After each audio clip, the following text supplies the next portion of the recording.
Alright, shalom, shalom. First and foremost, all the higher praise, honor, glory to Yahweh. Bahasham Yahushai, Bahasham Makarakudus. Double honors to the elders, sing honors to the apostles, preaching and teaching us the word of truth. And with sincerity as always. Without any further ado, I just want to get into this lesson. Going into part 3 of the famine series. Part 2 I started last week, and that's already uploaded. Yeah, I just found this topic interesting, and fuck it, I just started making a series on it. Why not?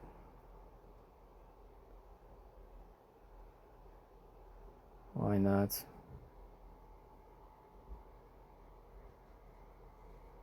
It's gonna be part 3 to this one, going into the famine. We brought out last week the account of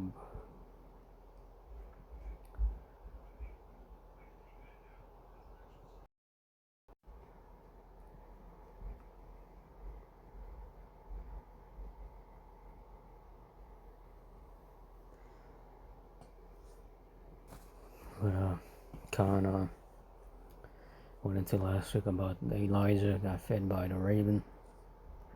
Then he got fed by this widow with the jar of oil and the dough, flour that they had.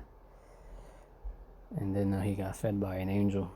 And then that third time with the angel, they was able to sustain him for up to 40 days. That filled him 40 days, so he wasn't even hungry for the next 40 days because he was on a journey. And he wasn't thirsty either, so just a miracle of how the Lord did that. How the Lord worked that out.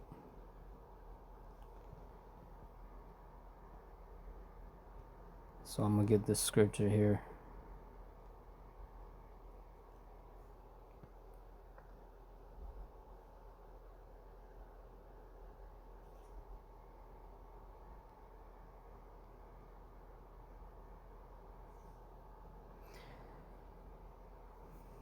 Isaiah 65:13.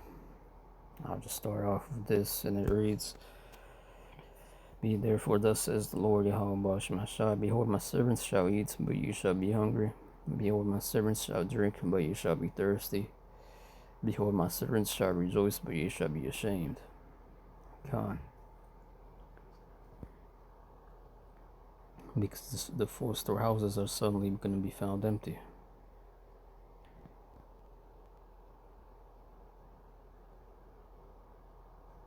And that's in 2nd Ezra 6 actually here.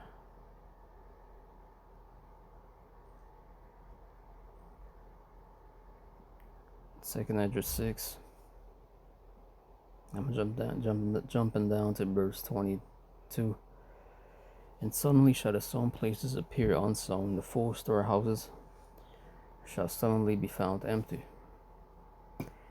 That's all your modern day Walmarts today. That's your 4 storehouses.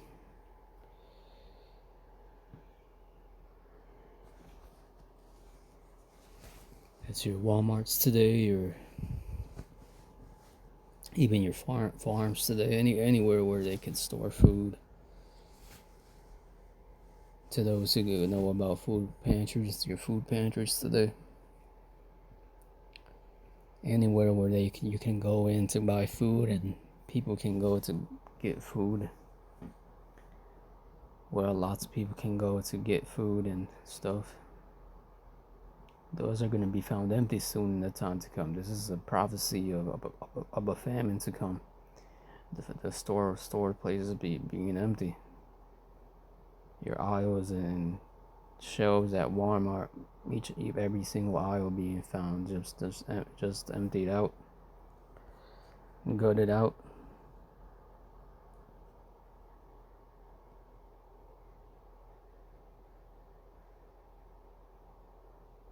And I know this is the most common scripture, but I'm gonna get it. Revelation 6 and I think this is verse 8. Actually, up to verse 5. And when he had opened the third seal, I heard the third beast say, Come and see. And I beheld, and lo, a black horse. And he that sat on him had a pair of balances in his hand.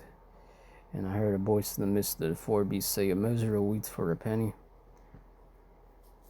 Penny here is a day's wages. For most people, this would be minimum wage, which is $100 an hour. Well, actually, no.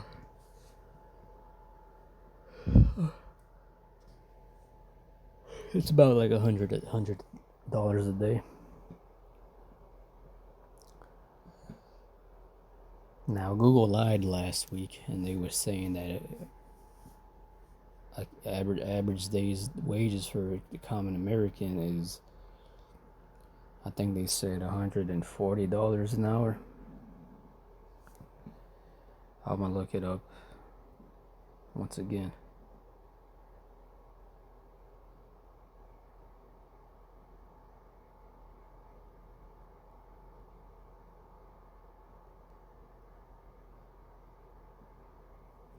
What is the average pay for the average American per day?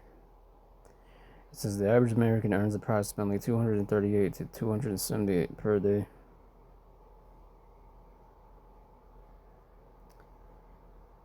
Now, me, I don't know, and I'm not the best at this, but I would guess that's not really true. Because me personally, I think that most Americans are minimum wage earners.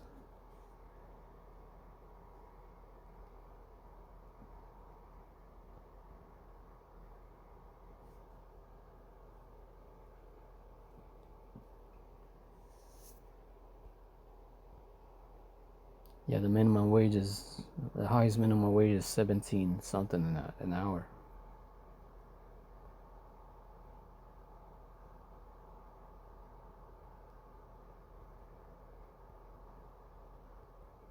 So I'm gonna look at what percent of American workers are minimum wage.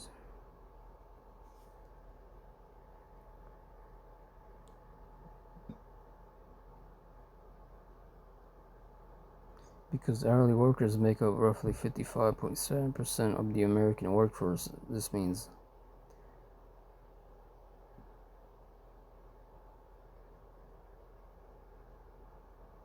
that's like half. That's like most Americans right there. Yes, so they're lying and talking about the average American earns approximately $238 to $278 per day. That's a lie, because I don't know anybody who even makes that much.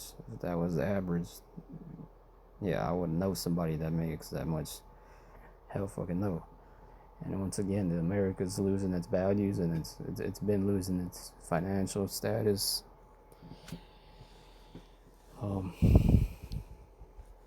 You're better off coming here to make money and then going off to Honduras or some other Latin country,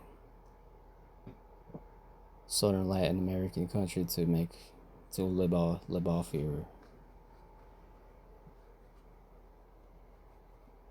all your earnings, man. That's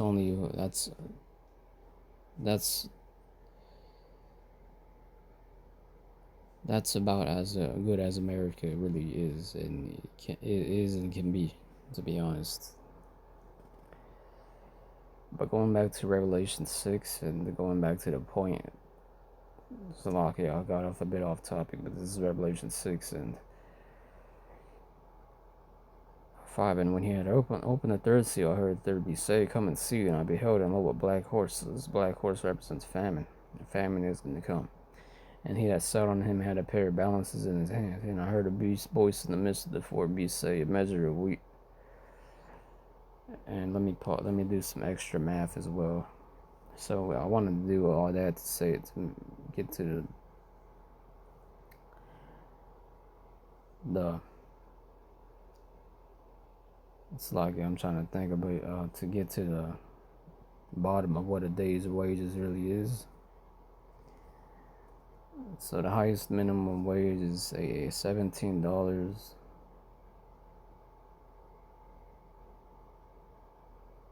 95%. So let's say somebody's making that much and he's working 9 hours per day. That's $161. And then it's minus taxes. So whatever half of that would be.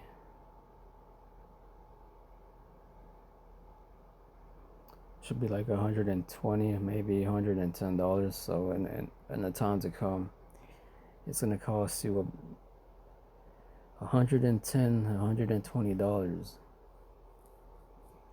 just to get you some beans, a carton of eggs, maybe 2 carton of eggs, and maybe some tortillas and some lemons, man. If you're lucky. Because who knows how bad it's gonna get, so I'm just speculating. But it could be double of that, 120 plus 120. That would be 240. It says, and I heard a beast in the midst of the fur beast say, a measure of wheat for a penny, and 3 measures of barley for a penny, and seed I heard not to the oil and the wine.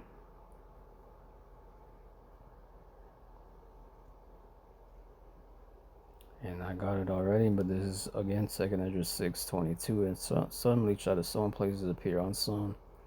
The full storehouses shall suddenly be found empty. God. So this is the time that we're going to come into, or the time we're approaching. Once again, Isaiah 65 and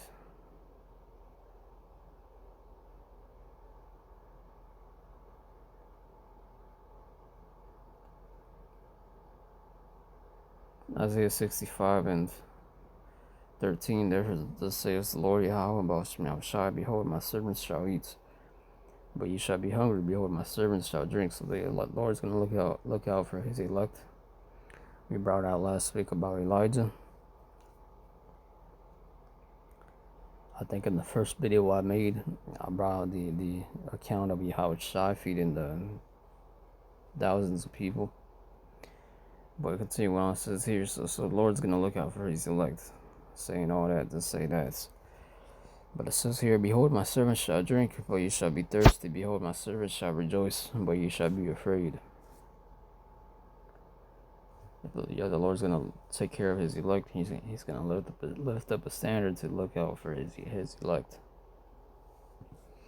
So let's continue in this video here.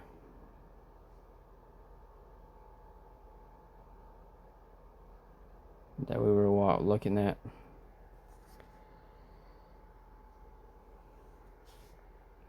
Of the job, Sawney Bean. If you've heard one medieval cannibal story, it's probably this one. Sawney Bean, the head of a clan of inbred cave dwellers somewhere on the wild Scottish coast, supposedly living in a sea cave with his wife and their enormous brood of children and grandchildren, dozens of them, all born of incest, surviving for 25 years by ambushing travelers on the road, dragging them back to the cave, robbing them, killing them, and eating them. The legend says they murdered over 1,000 people across those years, pickling and salting the leftovers.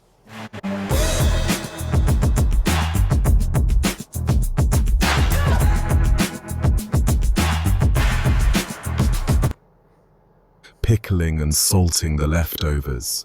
And that the whole horror only ended when King James himself rode out with a posse of 400 men and hunting dogs, tracked them to the cave, and dragged the entire clan off to a brutal execution. It's a tremendous story. It's also almost certainly fiction. The Sawney Bean tale doesn't appear anywhere until the 1700s. showing up in cheap English crime pamphlets and in something called the Newgate Calendar, which was basically lurid true crime entertainment for an audience that loved a gruesome read. No contemporary record exists of a clan of 1,000 victim cannibals being wiped out by a king, and that is not the sort of event that goes unmentioned at the time. A king riding out with 400 men to exterminate a 45-strong cannibal dynasty would have been the talk of the kingdom, written into the official records, sung about for generations. Instead, total silence until centuries later, when an English pamphleteer needed something to sell. And there's a nastier layer underneath the entertainment, because Sawney was a mocking English nickname for a Scotsman, the rough equivalent of the slurs hung on other peoples, and the story conveniently paints the Scots as inbred subhuman savages lurking in caves on the wild edge of a barbaric land. A lot of historians read it as anti-Scottish propaganda dressed up as a horror story, manufactured long after the medieval period it pretends to describe, at a time when it was politically useful in England to think of the Scots as something less than civilized. Enjoy it as a campfire tale by all means. It's a good one, and it went on to inspire a famous horror movie centuries later. Just don't file it next to the things that actually happened, because it doesn't belong there, and the real cases don't need the help. The truth is grim enough without the inventions. Alright, let me take you somewhere the cannibalism is not legend, not rumor, not a monk possibly exaggerating, but recorded by nearly everyone who wrote about it, with discomfort, with shame, and with no real way to deny it. The First Crusade. A town in Syria called Ma'ara. The year, 1098. To set the scene without getting lost in crusade politics, the armies of the First Crusade had been grinding their way toward Jerusalem for a couple of years by this point, and they were a mess. Starving, sick, bickering among their leaders, far from home. These were not the gleaming holy knights of the paintings.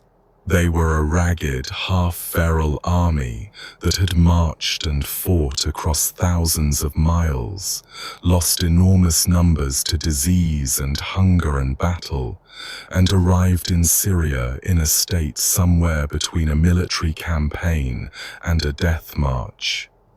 They'd already been through a horrendous siege at Antioch the year before, where they'd first besieged the city for months, nearly starving themselves in the process, eating their own horses and worse, and then, almost immediately after taking it, found themselves besieged inside it by a relief army, trapped in the city they'd just captured with the food already gone.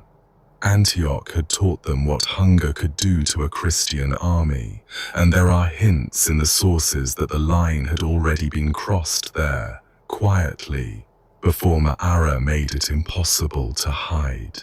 In late November of 1098, one of the Crusade's leaders, Raymond of Saint-Gilles, laid siege to the town of Ma'arat al-Numan, a prosperous Syrian town that had the bad luck to sit on the road the Crusaders wanted. The town held out for a couple of weeks, defending its walls with everything it had. It fell around the 11th or 12th of December. There was a massacre, as there usually was when a town that had resisted finally fell, the Crusaders pouring in and killing through the streets.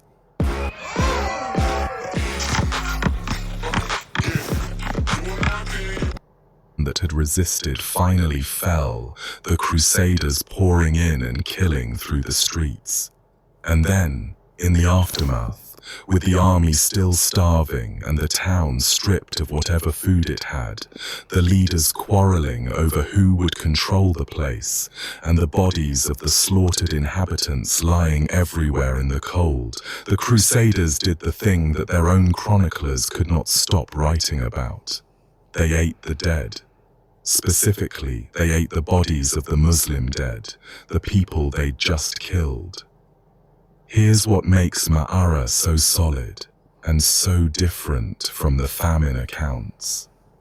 Nearly every chronicler who wrote about called Ma'ara, the year 1098. To set the scene without getting lost in crusade politics, the armies of the First Crusade had been grinding their way toward Jerusalem for a couple of years by this point, and they were a mess. Starving, sick, bickering among their leaders, far from home. These were not the gleaming holy knights of the paintings. They were a ragged, half-feral army that had marched and fought across thousands of miles, lost enormous numbers to disease and hunger and battle, and arrived in Syria in a state somewhere between a military campaign and a death march.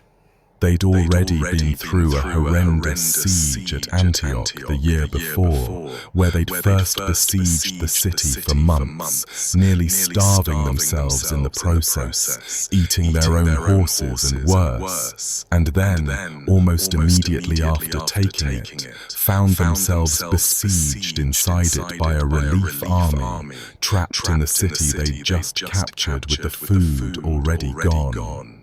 Antioch had taught them what hunger could do to a Christian army, and there are hints in the sources that the line had already been crossed there, quietly, before Ma'ara made it impossible to hide. In late November of 1098, one of the Crusade's leaders, Raymond of Saint-Gilles, laid siege to the town of Ma'arat al-Numan, a prosperous Syrian town that had the bad luck to sit on the road the Crusaders wanted. The town held out for a couple of weeks, defending its walls with everything it had. It fell around the 11th or 12th of December. There was a massacre, as there usually was when a town that had resisted finally fell, the Crusaders pouring in and killing through the streets.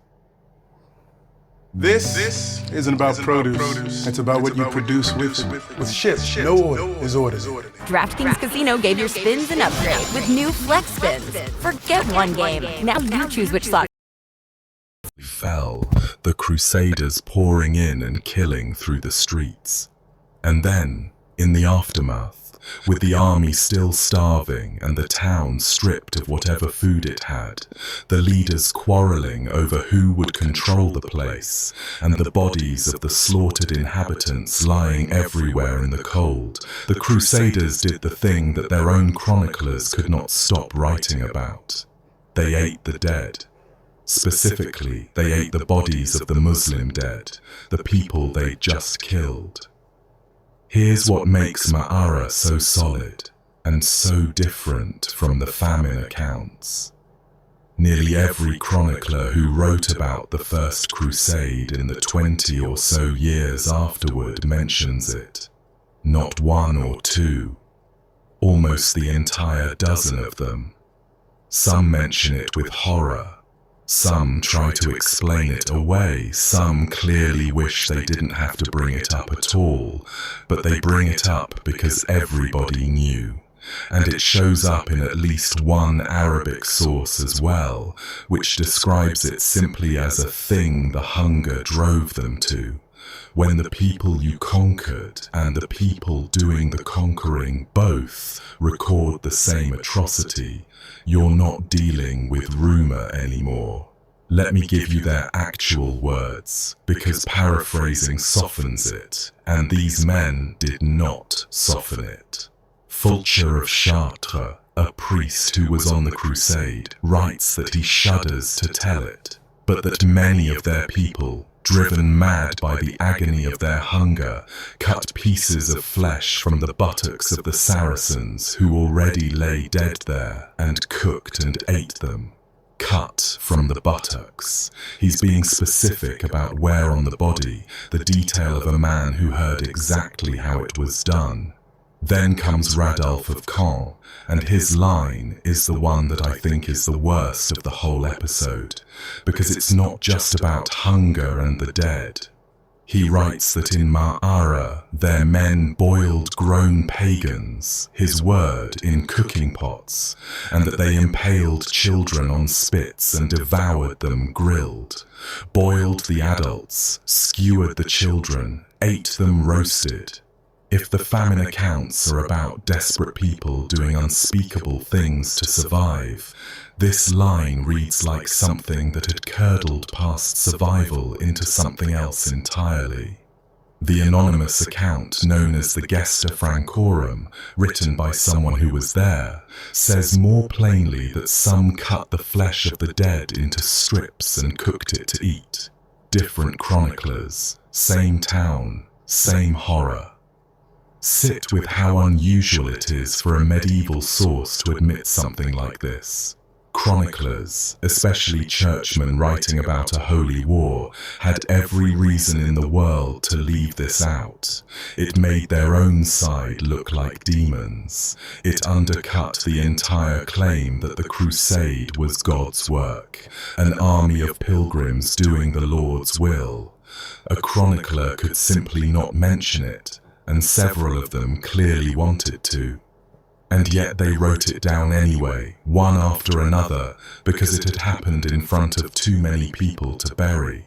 When a source records a fact that damages its own cause, that fact tends to be true, because nobody invents a story that makes their own heroes look like cannibals. The shame in their writing, the shudder Fulcher puts right at the front of his account, isn't a literary flourish. It's a man recording something he wishes with his whole heart had not happened and could not pretend away. That shame is the fingerprint of truth on the page. Now there's a wrinkle to Ma'ara that historians have chewed on for a long time, and it's worth telling you about because it complicates the simple starvation explanation. A lot of the blame got pinned on a specific group within the crusade called the Taifurs. The Taifurs were the poorest of the poor in the crusading host, a ragged band of the destitute who fought with whatever they had, and who terrified everyone, including their own side. One chronicler, Goubert of Nogent, claimed it was the Taifurs who did the eating, and that they did it partly as a weapon, roasting bodies in full view of the surviving Muslims to terrify them, to convince the enemy that this army was made of inhuman savages who would literally eat you. Some modern historians, and J. Rubenstein is the big name here, have argued that the Taifurs became a convenient scapegoat. It's to me, dear. The Taifurs became a convenient scapegoat. Pin the cannibalism on the filthy, frightening poor people, the ones already half outside human society in everyone's eyes, and you protect the reputation of the noble armed knights who were supposed to be holy warriors doing God's work. It's a tidy solution to an ugly problem. The crusade was supposed to be sacred. Cannibalism is the opposite of sacred. So you find a group nobody will defend, and you hand them the blame, and the holy war stays holy. And there's a logical crack in the pure hunger story too, because if it were only about starvation, you'd expect them to eat anyone who died, their own dead included, the way starving people in famines and shipwrecks have always eventually done. But the accounts insist they ate only the Muslim dead. That suggests at least part of what happened at Ma'ara wasn't only about empty stomachs. It was also about hatred and about terror as a tactic, eating the enemy specifically because they were the enemy, turning their bodies into a message. And it worked, in the coldest possible sense. The historian Thomas Asbridge points out that the cannibalism at Ma'ara, as infamous as it is, had a grim usefulness for the Crusaders, because word spread, and Muslim commanders and garrisons up and down the route to Jerusalem started believing these Christians were bloodthirsty savages who could not be reasoned with or resisted. The cannibalism became part of the Crusaders' reputation, a kind of psychological weapon that arrived at a town's gates before the army did. Why hold out against people who eat the dead? Why not just surrender or flee? Several towns ahead of them did exactly that, sending out gifts and offers rather than risk the same fate. One Arab writer noted that the Turks would never forget the cannibalism of the Westerners. They didn't. It became part of how an entire region remembered who these invaders were, a stain that lasted in the collective memory of the Islamic world for centuries, long after the specific town and the specific winter had faded into history. One detail in some of the Crusader sources unsettles me more than the eating itself. A few of them, instead of expressing horror, tried to frame it as a kind of dark providence, suggesting that God allowed the Crusaders to find food in this terrible form precisely because he was providing for his soldiers when no other food existed. Hunger as a test, and the bodies of the slain as the answer to a prayer. Most of the chroniclers couldn't go that far and recorded it with shame, but the fact that any of them reached for that justification tells you how badly they needed the crusade to remain holy in their own minds, even when they had to swallow this to keep it that way. The town of Ma'ara itself, by the way, never quite let it go either. There's a long memory in a place like that. The Crusaders eventually moved on toward Jerusalem, but what they did in that town followed them and followed the idea of the Crusades for centuries.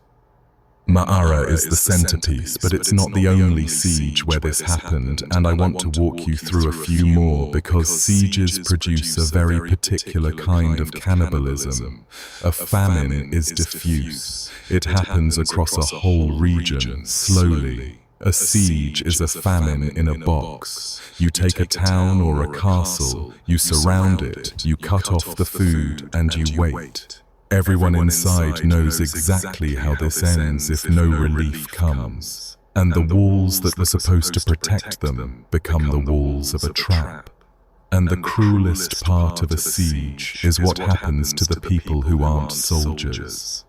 Take Chateau Gaillard, the great castle Richard the Lionheart had built on a cliff above the Seine in Normandy, the strongest fortress of its age, under siege by the French King Philip II in the winter of 1203 into 1204.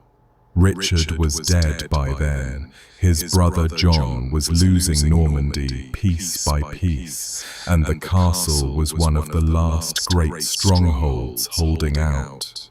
The garrison inside knew their food wouldn't last with so many mouths to feed, because when the siege closed in,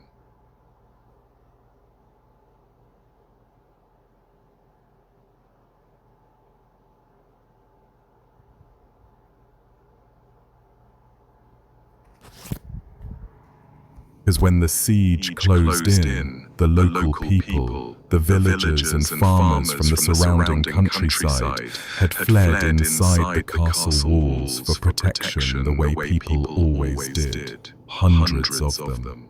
and a castle provisioned to feed a garrison of soldiers cannot feed a garrison plus hundreds of refugees. So the commander did what besieged commanders did, which was push out the people who couldn't fight, the useless mouths, in the brutal phrase of the time, old people, women, children, the sick, anyone who ate food but couldn't hold a wall. They opened the gates and sent them out in batches, expecting the French to let them pass through the lines to safety, because that was the convention, that was how it was supposed to work. The first groups got through. Philip, early on, let a few hundred pass. But as more and more came out, he changed his mind, because he understood the game perfectly. Every refugee he let through was a mouth the castle no longer had to feed, which meant the garrison's supplies lasted longer, which meant his siege took longer and cost him more men. So he refused to let any more through, and the garrison, having pushed these people out specifically to save the food, would not take them back in, because taking them back would undo the entire point. So these people, hundreds of them, expelled from the castle and turned back from the French lines, ended up trapped in the no-man's land between the castle walls and the besieging army, in the dead of a Norman winter with nothing. They couldn't go forward, they couldn't go back, they could only stay there, in the cold, in full view of both armies, and starve. And there they stayed for weeks. They ate the dogs that wandered into the gap. They ate So there's some account of that.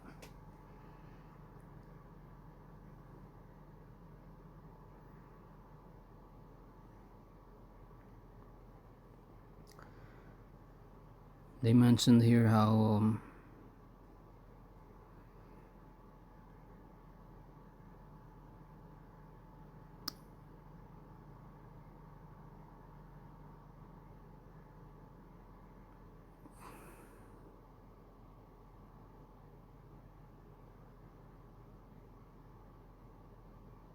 he's about to go into how within the famine,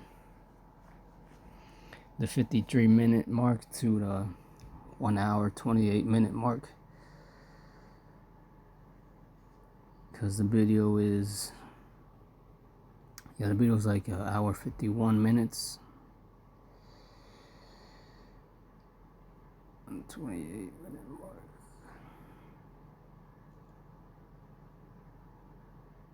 Yeah.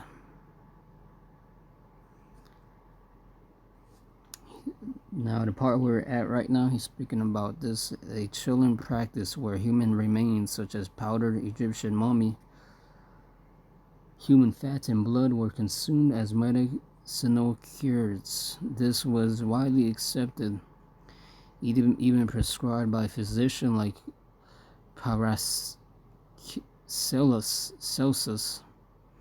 who believed the vital force of a healthy person who died a violent death could be transferred to the sick.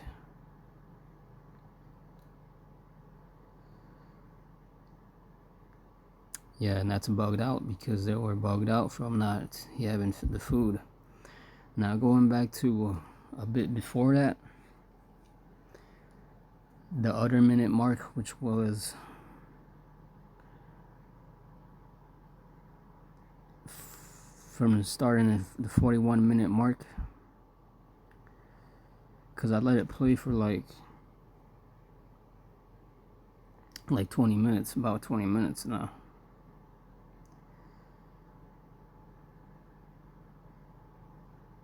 Which was the 41-minute mark. Most of that I played was the cannibalism of the First Crusade. I let all of that part play. And it said here, the video highlights that the cannibalism during the First Crusade at Ma'ara 1098 was particularly disturbing because it was documented by multiple chroniclers with deep shame and discomforts.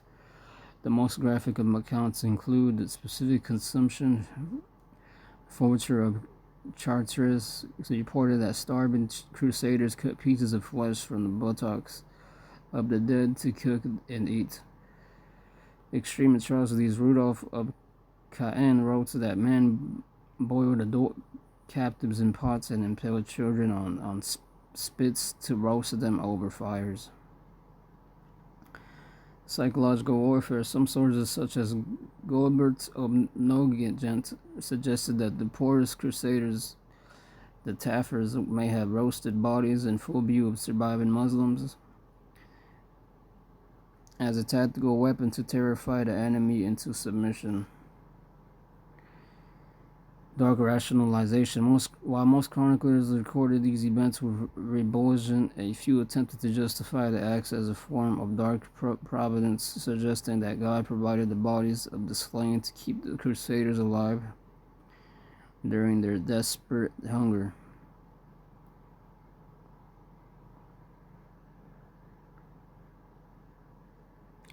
Yeah, so that's all bugged out, man. And the Lord ain't gonna have us having to eat humans and result into cannibalism in the time to come. Once again, Isaiah 65 and 13, my servant shall eat. I read it again here, Isaiah 65, it says, therefore that says Yahweh, behold, my servant shall eat, but you shall be hungry. Behold, my servant shall drink, but you shall be thirsty. Behold, my servant shall rejoice, but you shall be ashamed.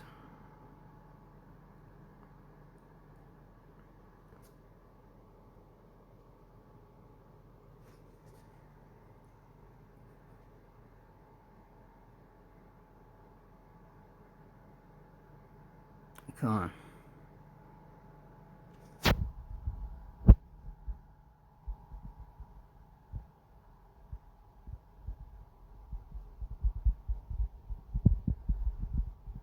And this reminds me of there's one account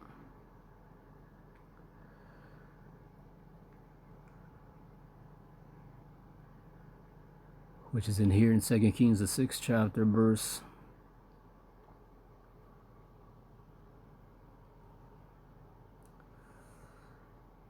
7. I'll start at 1. The siege of Samaria.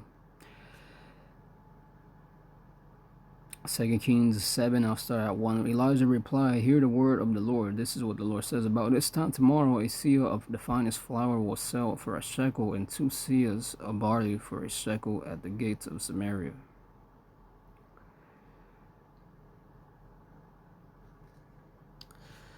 Seah, they saying, is in the footnote, is probably about 20 pounds or 9 kilograms of barley.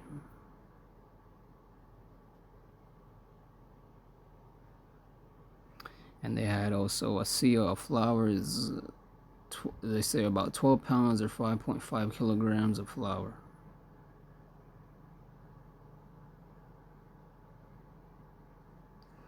To the officer on whose arm the king was leaning, said to the man of God, look, even if the Lord should open the floodgates of the heavens, could this happen? You will see it with your own eyes, answered Elisha, but you will not eat any of it. So we see later on that this prophecy was fulfilled by the words of Elisha. And when you read earlier, yep, this was the same account where the woman mentioned how she was eating her son.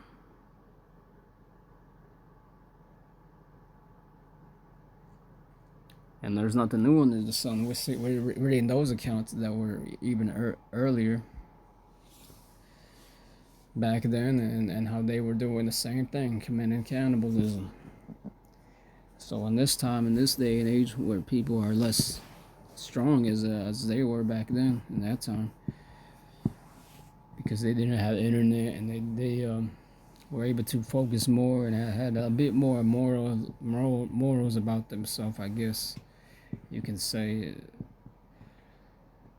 And they still committed that crime of cannibalism. So in the time we're going to come into, I see more people doing this.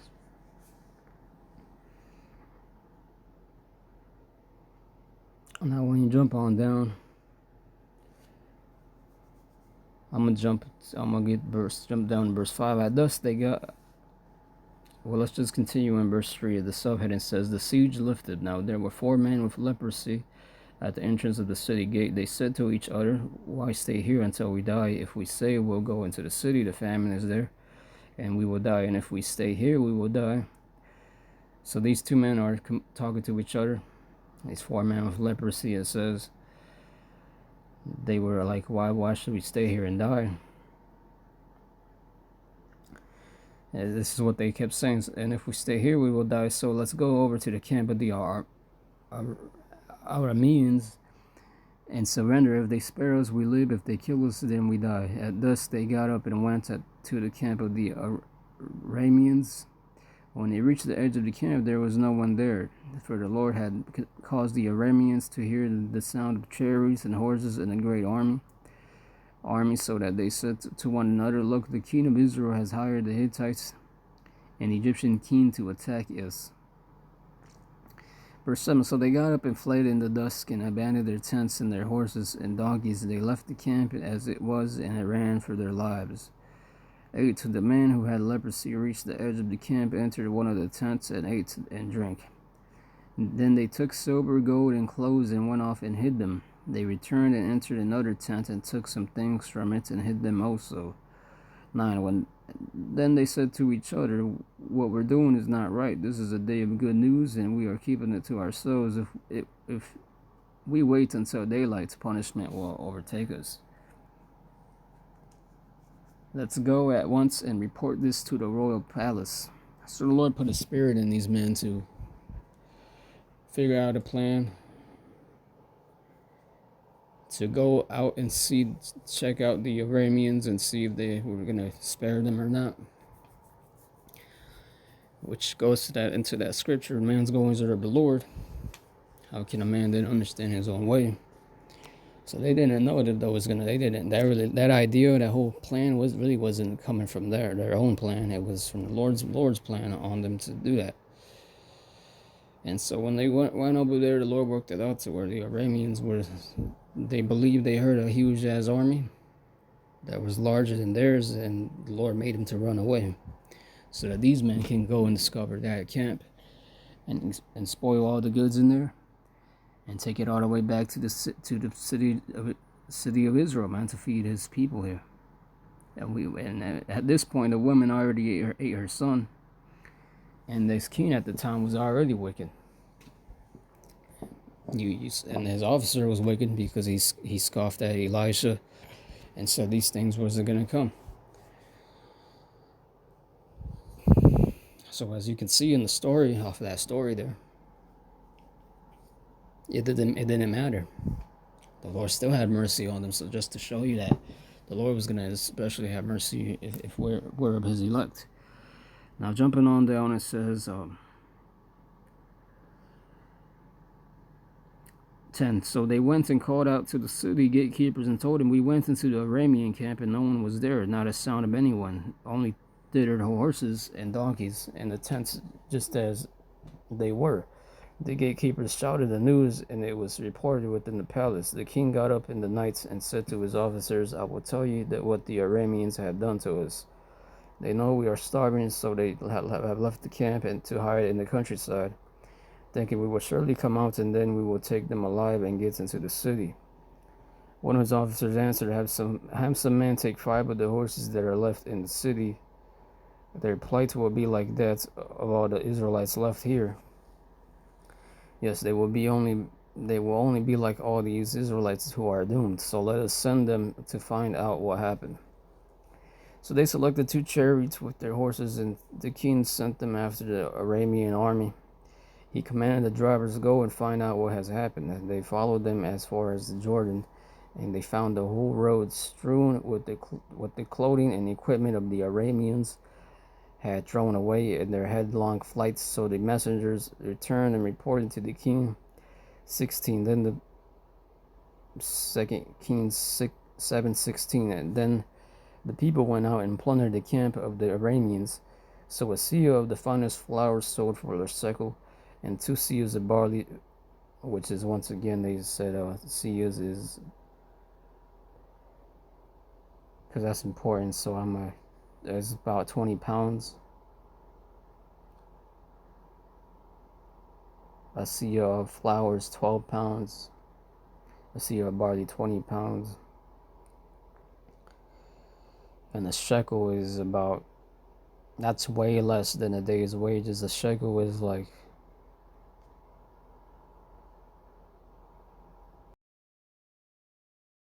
I'm gonna look this up. A shekel would represent $2.20 to $4 in modern commodity scrap value.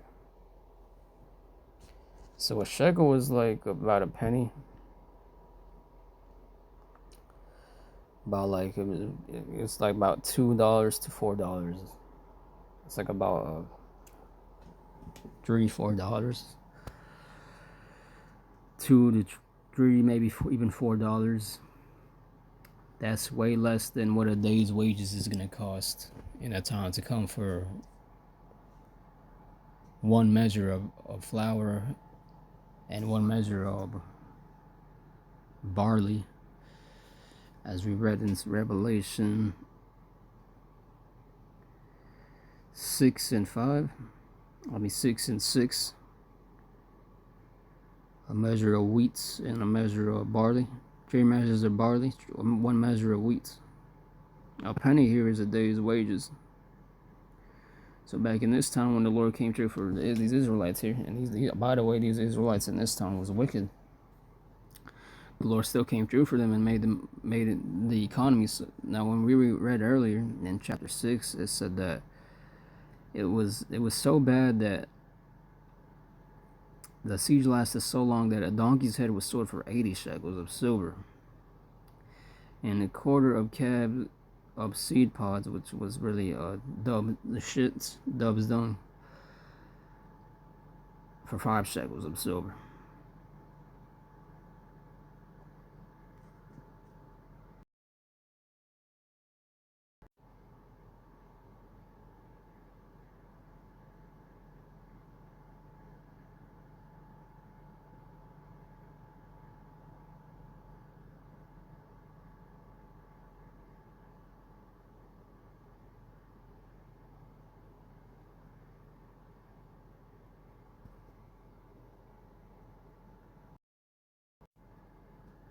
So I'm asking this, the economy in 2 Kings 7 improved from 2 Kings 6 by essentially ending a devastating war-induced hyperinflation and famine.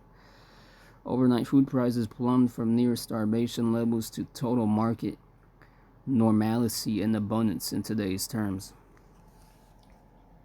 Yeah, this wouldn't have been normal, man. This was a miracle the Lord performed when you actually meditate about this account here. And abundance. In today's terms, this is the equivalent of basic groceries crashing in price from a catastrophic emergency high to a discount bin steal within 24 hours. Yeah, that's like getting that's like a Subway getting not even a Subway sandwich, but just the bones that's left of. Think about a chicken wing that's Jake's eat, and the rest they just take. Not even a chicken wing that's been eaten with 3 bites, but that's been most of it all eaten, and you just have the small little pieces of the chicken on it. Think of a bucket of that for $1,000, and then the next day you just get they got Popeye chicken sandwiches, 3 for $5.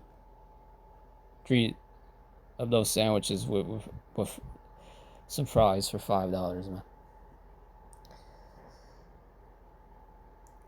This is how good the Lord made this economy, and it was a miracle. The 2 Kings 6 economy, extreme scarcity. During the Syrian siege of Samaria, the city faced crippling inflation and starvation. The cost of meat, a donkey's head, scraps of an unclean, undesirable animal, sold for 80 shekels of silver shekels. And they were, on top of it, they were eating a donkey, which is unclean, so even more off. But the Lord still performed a miracle for them. It says they cost them trash. A small amount of dubs dung, like a slang term for cheap, low-grade seed husk or wild onions, sold for 5 silver shekels. While in parallel, if a normal basket of food previously cost 50, hyperinflation and supply chain collapse sent the price of basic sustenance skyrocketing to astronomical levels, forcing citizens into desperation and even cannibalism. The 2 Kings 7 economy, miraculous deflation. After the enemy fled, abandoning their provisions, the prophet Elisha prophesied that the economy would crash back to normal, affordable levels within 24 hours. Choice flour dropped to 1 silver shekel for a large measure, about 6 quarts. Barley, grain for the poor, sold at even greater surplus, yielding 12 quarts for 1 silver shekel. That's a good deal. That's enough to have you make your bread enough for a whole week. If you're just one person, that would be enough to have bread for you a whole month, even.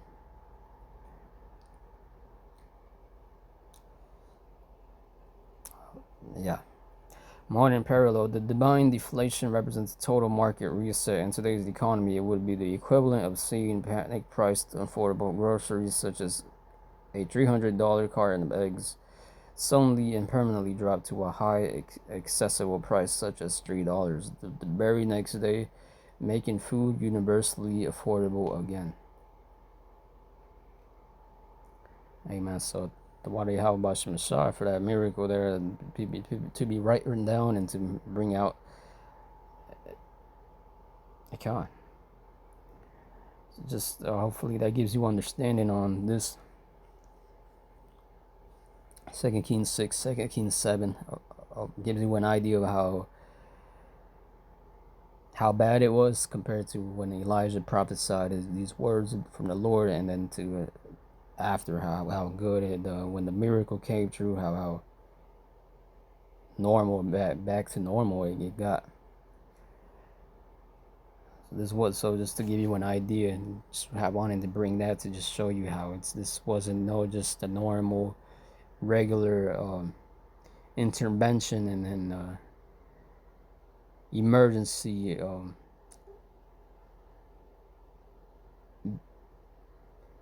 support the Lord gave to these Israelites in this time. Going back to 2 Kings 7.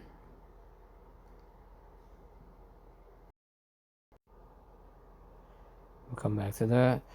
2 Kings 7.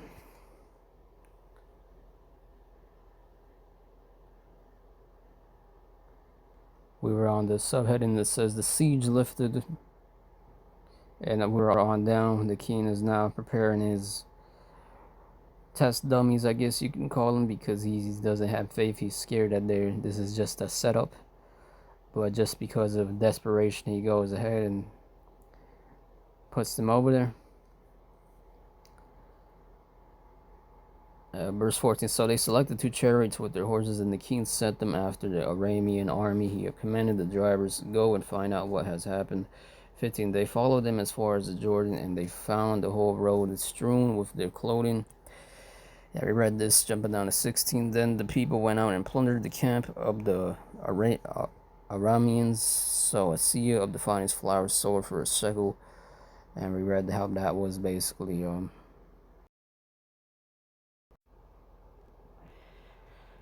so kind of just continuing on 2 Kings 7.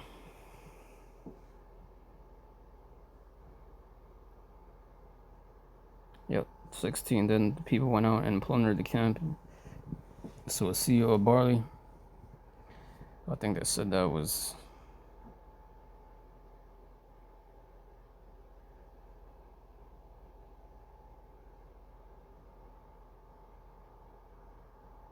gotta look it back here.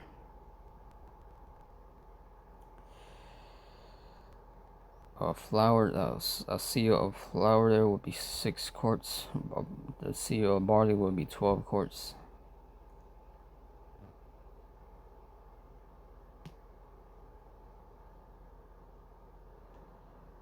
A seah of finest flour there would be 6 quarts for 1 shekel. and 2 seahs of barley sold for a shekel. And 2 seahs of barley, that would have been 12 quarts. And a shekel in this time would have been how much? 4 days worth of work, I think, about how much they would get paid. But compared to going back up, and the shekel here was silver, of course. And compared to going back up, that 60 shekels of silver for a doggy's head, and I think it said 30 shekels for a cab of dove's dung.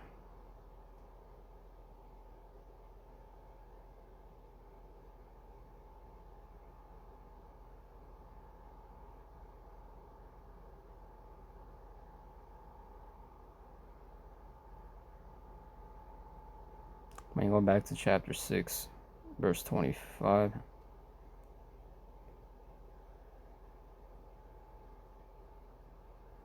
A cab of dove's dung was being sold for 5 pieces of silver, 5 shekels of silver.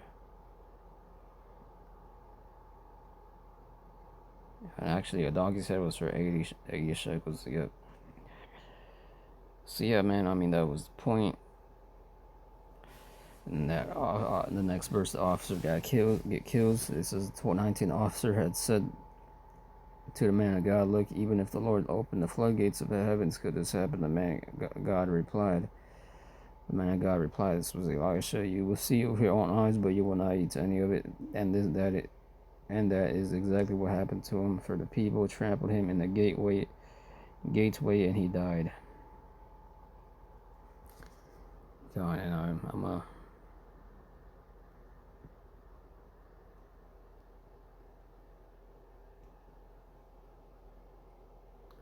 close out with this Matthew 14:13 to 21. It says the 7. It says Yahushua feeds the 5,000. When Yahushua heard of what had happened, he withdrew by boat privately to a solitary place. Hearing of this, the crowds followed him on foot from the towns.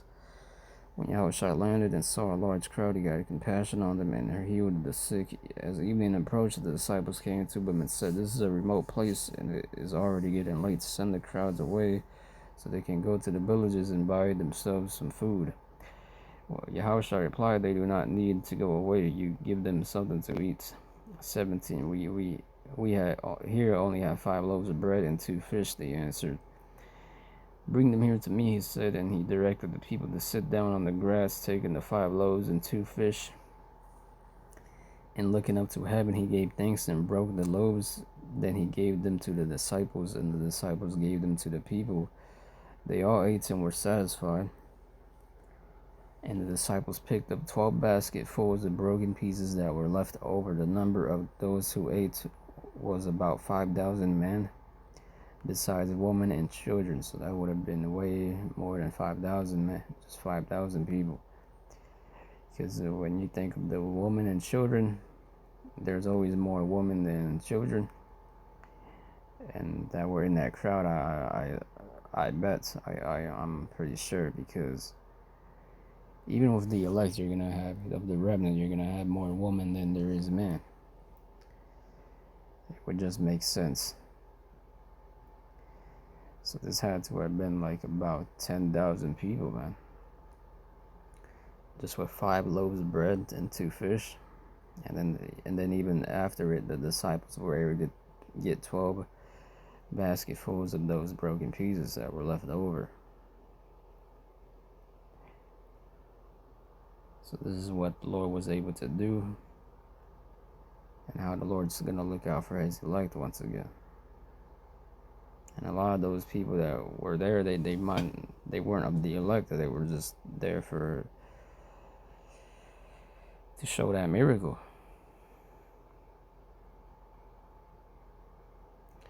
Going back to 2 Kings and 2 Kings 6 and 7, I wanted to make a point here.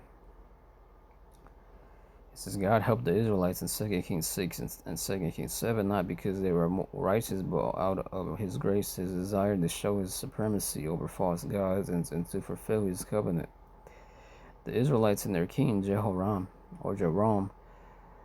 were largely wicked and idolatrous, which is why the famine and siege occurred in the first place. Here's why God intervened: unrighteousness of Israel. The northern kingdom of Israel continually worshipped false idols. The famine and the Aramean siege of Samaria were consequences of their rebellion against the Lord. The kingdom itself demonstrated unbelief by blaming the power Yahweh for the horrific conditions and wanting to execute the prophet. The grace and mercy God intervened to save a desperate people from starvation because of his merciful nature and his promise to Abraham's descendants, proving his identity. The miracles were designed to prove to both Israel and their enemies, like the Arameans, that Yahweh, they put the fake name Yahweh there, that's not the name. It says that Yahweh was the true God, rescuing the Israelites, vindicated the words of Elisha the prophet. Yeah, also because Elisha said it. So to back up Elijah, because anyway, those words were of Yahweh anyway, that were and Elisha to speak. So Lord was gonna come through with his promise. And just to add into that, this is the protection of the faithful. In 2 Kings 6, God's protection of Elijah and the prophetic unity was an outward demonstration that the Lord was still actively present with the faithful few amidst the disobedient nation. Okay, so there you go. Because when you look at that King Joram, you look at this king in particular, he displayed a lack of faith. He also previously exhibited wickedness by fostering idolatry and during the height of the famine, blaming Elisha and the crisis for attempting to execute him. Jehoram blamed God and Elisha wearing sackcloth and sending an assassin to cut off Elijah's head. Now in the word in 2 Kings 7, 1-2, Elijah prophesied that massive amounts of food would be sold for a fraction of the cost within 24 hours. King Jehoram's royal officer expressed doubt, prompting Elisha to warn the officer he would see it happen but not to eat any of it. As the son of the notorious King Ahab and Queen Jezebel, Jehoram continued in the sins of Jeroboam by maintaining idol worship, though he did not attempt to remove the specific pillars of Baal erected by his father. Ultimately, his defiance of God resulted in the unhonored legacy, and he was eventually killed in battle by Jehu. So with that, that's the point. Hopefully this was edifying. Shalom and blah blah blah blah.